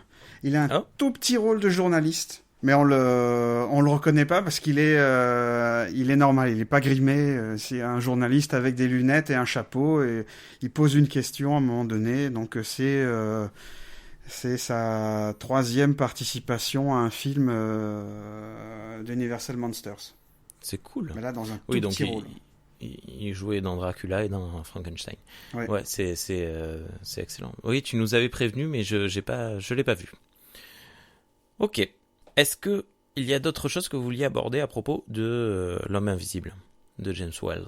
Que malgré le sentiment un peu mitigé, en tout cas pour ma part, sur le film et sur son rythme et sur le fait qu'il danse entre 2 genres sans vraiment assumer ni l'un ni l'autre en même temps, en tout cas, qu'on a une première partie comédie puis une seconde partie horreur, ça aurait peut-être été mieux de doser un peu plus la comédie et de la mélanger un petit peu avec l'horreur. Après, bon, c'est facile, hein, le film a été fait il y a 70 ans, c'est même un peu plus, d'ailleurs. Je veux dire, voilà, c'est difficile de lui appliquer les codes de l'époque, mais de l'époque d'aujourd'hui en tout cas. Mais voilà, malgré le fait qu'il danse un peu entre 2 genres et que c'est pas le film le plus captivant, je trouve, c'est un film qu'il faut au moins voir une fois. Au minimum une fois.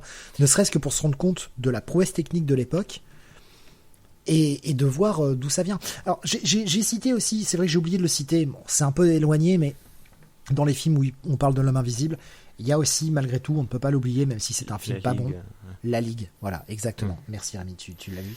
La Ligue des Gentlemen Extraordinaires, on a quand même l'homme invisible qui, certes, n'est pas le personnage du roman de Wells, puisque c'est un espèce de gredin qui lui a volé sa formule après que le mec soit mort. Donc, c'est pas du tout Griffin. Mais voilà, on a quand même l'homme invisible un peu plus inspiré de la littérature que... Ce qui est très drôle parce que cette adaptation-là de La Ligue a mis Alan Moore tellement en colère que ça a été très très compliqué pour les sœurs Wachowski d'obtenir les droits de faire V pour Vendetta, de produire ce film. J'écoutais un podcast qui en parlait là, tout à l'heure et il a été super en colère, Alan Moore, contre ce film. Le film est pas bon, déjà. En plus, Sean Connery qui fait sa diva sur le film, ça se voit. Enfin, même à l'écran, je me rappelle avoir été le voir au cinéma et d'avoir été extrêmement déçu de ce que j'avais vu, quoi. Je l'ai vu qu'une seule fois quand j'étais enfant et même enfant je l'avais pas aimé. Là où tu vois, je me demande si j'avais vu l'Homme Invisible à une dizaine d'années, je pense que je l'aurais adoré. Il est hyper divertissant quelque part, justement avec ses blagues tout le temps, avec ses blagues, le suspense. Nous, on n'est pas crédule parce que voilà, on a de la bouteille. Mais tu montres ça à un enfant, un jeune enfant, pas un ado, un pré-ado, tu vois, 11-12 ans. Je pense que le film marche bien. J'ai des doutes sur le rythme. J'ai des doutes. Ouais. Je vous répondrai dans 5 ans quand je l'aurai montré à mon fils. Voilà. J'ai une petite dernière chose à dire. J'ai fait une erreur tout à l'heure quand j'ai cité les responsables des effets mécaniques. En fait, ils sont dus à Charlie Barker et à son équipe. Et c'est lui qui a réalisé le déraillement du train, qui est une maquette en miniature, et ainsi que la chute de la voiture de Crump, qui est aussi réalisée par une miniature, à tel point que la Universal va réutiliser ces images, le déraillement du train et la chute de la voiture dans plusieurs de ses films, dont notamment un film de Sherlock Holmes. D'accord. C'est vrai que j'avais oublié le déraillement du train. En fait, c'est vraiment un tueur chevronné, quoi. Il n'y a pas de problème. Le déraillement du train et tous ces méfaits, c'est exactement ce qu'il annonce à Kemp. C'est le déraillement du train et tous ces méfaits, c'est exactement ce qu'il annonce à Kemp quand il est chez lui dans le fauteuil. Il lui explique son plan. Et après, c'est ce qu'il fera. C'est peut-être ça aussi un des problèmes du film, c'est que le mec annonce tout de suite ses plans de grandeur sans... En fait, il n'y a pas de montée en puissance. Je trouve pas assez. Enfin, si tu veux, il y a quand même une montée en puissance au sens où on voit petit à petit l'invisibilité de Griffin. Au départ, c'est juste son nez. Après, c'est sa mâchoire inférieure. Après, on voit. Après, c'est il fait la farce avec la police avec juste une chemise. Et après, il disparaît complètement. Il y a une progression comme ça, et le personnage aussi de Flora, sa fiancée, elle sert aussi à montrer entre guillemets la vraie personnalité de Griffin, parce que quand ils discutent aussi tous les deux, quand elle va le voir chez Kemp, il est doux avec elle, il parle, sa voix change, mais finalement la drogue qu'il a pris pour devenir invisible prend le pas sur sa personnalité, et il redevient un fou mégalomane. Mais en fait, quand je dis pour moi, il y a assez peu de montée en puissance, c'est qu'il annonce assez vite son plan. Et c'est vrai. Je pense que ça aurait été plus impactant si le mec annonçait un tout petit plan, puis devenait de plus en plus fou en rajoutant des choses à son plan petit à petit. Il annonce quasiment l'entièreté de son plan dès le départ. Alors je comprends aussi qu'il faut aller vite, et qu'on n'est pas sur les mêmes codes qu'aujourd'hui, évidemment. Mais pour moi, l'impact aurait été plus important si le mec montait dans la folie. On voit dès le départ qu'il est tout de suite fou. Oui. Ou même, non, il y a peut-être un changement de cran justement quand il est découvert dans le village, mais c'est vraiment, il est fou. Ouais, la folie est progressive, parce que quand il arrive, au moment où il arrive dans l'auberge, et au moment où la tenancière de l'auberge va le voir, et où il commence à s'énerver, il s'est passé 2 semaines. Il s'est dit, vous nous devez 2 semaines, ça fait 2 semaines ou 1 mois que vous nous avez pas payé. Ouais. 1 semaine. Ça fait il a 1 semaine de retard de loyer, mais ça fait 1 mois qu'il y est, je crois, un truc comme ça. D'ailleurs, okay. J'en profite parce que j'ai oublié de le mentionner, et moi en tant que fan de comics, je vois pas comment c'est possible de pas l'avoir mentionné. Oui. N'oublions pas la très bonne interprétation de Jeff Lemire dans The Nobody, qui est ressorti là récemment chez Urban. Non, c'est pas chez Urban d'ailleurs. Non, c'est j'ai oublié chez qui c'est en français. C'est disponible chez Vertigo, en tout cas aux États-Unis, donc chez DC. Et en français, je sais plus. J'ai oublié l'éditeur qui l'a publié. Je suis vraiment désolé. C'est le même éditeur qui a sorti Winter Road. Alors Et voilà, c'est une réinterprétation un petit peu plus moderne de l'Homme Invisible, et franchement super bien. C'est vraiment super bien. Je vous le conseille vraiment. Alors, faut se faire un petit peu au style assez particulier du dessin de Jeff Lemire. Mais ça fonctionne super bien. C'est en noir et blanc et bleu. C'est chez Futuropolis normalement. Ouais, Futuropolis, c'est ça, merci.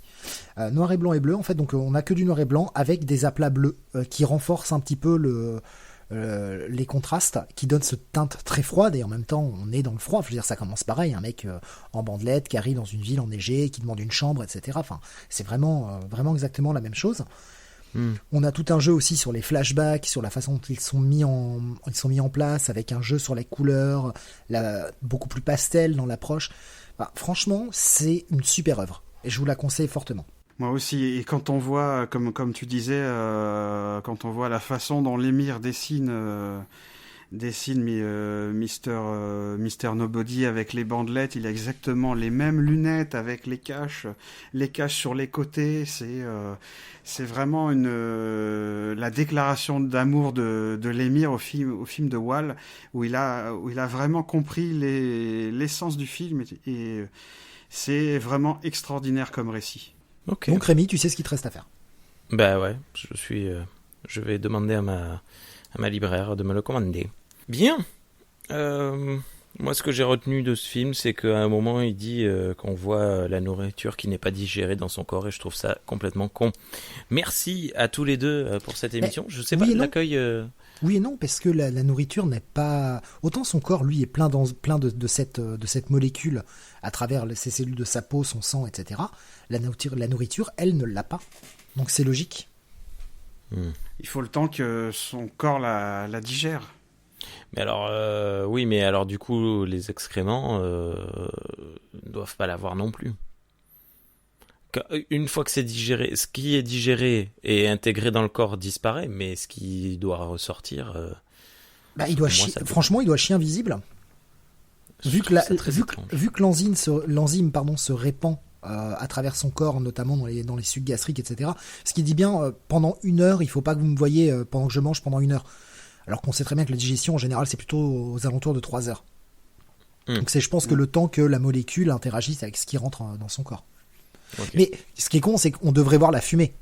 Bon, là, après, c'est un problème d'effet spécial, mais quand il fume, on devrait voir la fumée descendre dans sa gorge. Oui. Ah oui. Et puis, Rudy Bellmer aussi, qui a fait l'historien du cinéma, qui a fait le commentaire audio aussi, a décelé une petite incohérence aussi. C'est au moment où, vers la fin, où on voit les empreintes de pas, ce sont des empreintes de pas laissées par des chaussures, alors que normalement, vu qu'il est nu, ça aurait dû être des empreintes de pieds. Ouais. Ouais. Mais certainement que techniquement, c'était difficile difficile à faire. Et puis franchement, moi, si Rudy Bellmer n'avait pas signalé cette petite incohérence, moi, je l'aurais pas remarqué du tout. Non, tu l'aurais remarqué au bout de 5 ou 6 visionnages. C'est même pas sûr. Ouais. C'est logique. Enfin, c'est logique qu'ils sont en chaussures parce que la neige, ça brûle comme les pieds, mais effectivement, c'était pas si dur à faire que ça comme effet spécial. Il suffisait simplement de faire un moulage en plâtre de son pied et voilà, tu faisais un truc et tu appuyais. Enfin, on le sait très bien, ça a été fait par une machine. Oui, mais je l'ai expliqué. Hein, c'était fait. C'était faisable de faire un moulage du pied. C'était faisable, mais effectivement, on imagine la chaussure parce que un mec qui marche pieds nus dans la neige. On serait dit, mais le mec se brûle les pieds, il ressent plus rien, et c'est une incohérence qui permet d'en éviter quelques autres. Oui, alors que je me souviens bien dans le roman, je me souviens bien, alors que ça fait des années que je l'ai lu, il disait que c'était difficile pour lui parce que, en plus, l'hiver, il était obligé d'être nu. Il était obligé de se mettre tout nu pour être invisible. Donc il avait, dans le roman, j'ai souvenir qu'il disait qu'il avait tout le temps froid, qu'il éternuait, qu'il était malade. Ouais, ce serait assez logique. Hein. Bien. Je pense qu'on a fait le tour de ce 4e film que l'on jugera en comparaison des autres moindres, mais techniquement excellent. Le prochain film que l'on va traiter, ça va être L'heure de la fiancée. Est-ce qu'on le dit avec impatience. Est-ce qu'on le dit qu'on pense tous les trois que c'est le meilleur film des monstres? C'est. On le dit? On peut le dire, hein, c'est un chef-d'œuvre. Voilà. C'est un film, j'ai très très hâte de le revoir alors que je l'ai vu il y a pas très très longtemps. Pour la première fois, c'était il y a, je sais pas, peut-être pendant le confinement. C'est vraiment assez récent. J'ai très hâte de revoir ce film parce qu'il était génial. Voilà. Bien, merci beaucoup à tous les deux. Merci beaucoup XP pour cette petite discussion. À très bientôt. À bientôt Rémi, c'était un plaisir. Mais merci, le plaisir était partagé. Merci beaucoup Steve pour cette émission et à très bientôt à toi aussi. Merci à vous, rendez-vous le mois prochain pour La Fiancée. Merci XP, merci Rémi. Oui, alors peut-être pas le mois prochain, parce que là, à l'heure où on enregistre, on est au début de l'été et je risque d'avoir pas mal d'indisponibilité pendant cet été, mais c'est notre problème, on va décaler. Enfin bref, oui, mais je suis désolé. Vu qu'il risque de sortir en août. Qu'est-ce qui va sortir en août ? Cette émission. Non, ce sera probablement en septembre. Eh ben, il y a beaucoup de décalage. Eh ben, c'est bon. Je veux dire, si on enregistre en septembre, on va enregistrer dans la foulée. Elle sortira en octobre. Ouais, j'essaie. Donc les gens n'y verront rien. Très bien, très bien. Vous n'y verrez que du feu. Et c'est là, ils nous écoutent déjà peut-être en octobre. Là, il y a tellement de décalage que je suis perdu dans les émissions. Et dire que nous on est en pleine canicule pendant que vous voulez peler parce qu'il neige en septembre. Et voilà. Ouais. Et on voit dans l'avenir. Deuxième confinement et bim. Et je rappelle d'ailleurs qu'on avait déjà fait un peu ce genre d'humour la toute première émission. Je ne sais pas si vous vous souvenez, pendant l'émission, on a reçu les annonces de SMS comme quoi on allait devoir... C'était pendant Frankenstein. C'était pendant Frankenstein, oui. C'était Frankenstein, c'était pas ouais. Dracula. Et c'était assez incroyable parce qu'elle est sortie, on était déconfinés déjà, et c'était assez rigolo d'entendre cette capsule temporelle. Bref, enfin bon, on s'en fout. Merci à nouveau pour la dernière fois à tous les deux. On se retrouve très très bientôt pour parler de La Fiancée de Frankenstein. Regardez les Universal Monsters originaux parce que c'est très cool. Et ce, même si on dit que c'est pas top, hein, qu'on est moyen chaud, ça reste des bons films. Ah oui. C'est parce que ce sont des bons films qu'on est peut-être un petit peu plus à chercher la petite bête. C'est des excellents films. Après, c'est peut-être l'histoire qui nous a moins accrochés, mais ça n'en reste pas moins des œuvres incroyables à découvrir et à voir. Et puis ça fait revoir. partie de l'histoire du cinéma, de l'histoire avec un grand H, du cinéma avec un grand C. Voilà. Merci. Au revoir.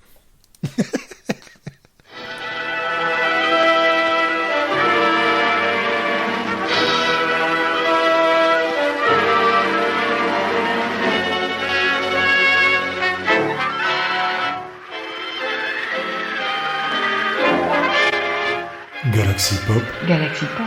Galaxy Pop. Galaxy Pop. Galaxy Pop.